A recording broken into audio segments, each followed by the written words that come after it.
Palestinanyň prezidenti Mahmud Abbas Serbiýanyň paýtagty Belgrada bardy. Abbas Serbiýa diýen saparynyň başynda ýurdun prezidenti Tomislav Nikolic bilen duşuşdy.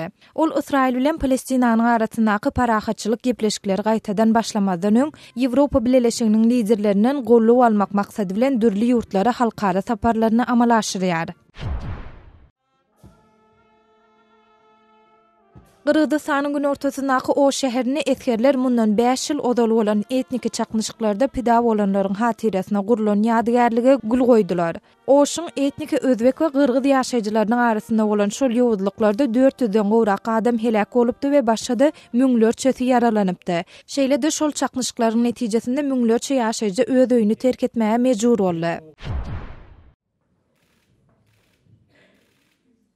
Gırgızstanyň paýtagty Bişkekde hem gyrgyz liderleri ýurdun o şäherine bolan ýowuzlyklaryň ýyl dönümini bellädiler. Gyrgyz prezidenti Almazbek Atambayew 2010-njy ýylyň konfliktinde başga milletleriň wekillerini goran we halat eden oşuň onlarça ýaşaýjysyna sowatlary gowşurdy.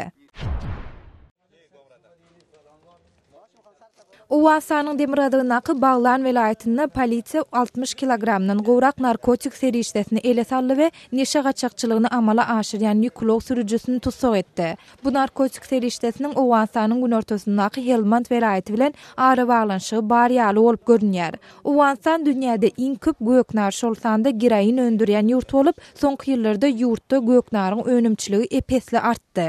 Siz Adatlyk radiosynyň şu täzelikleri bilen tanyş bolňyz.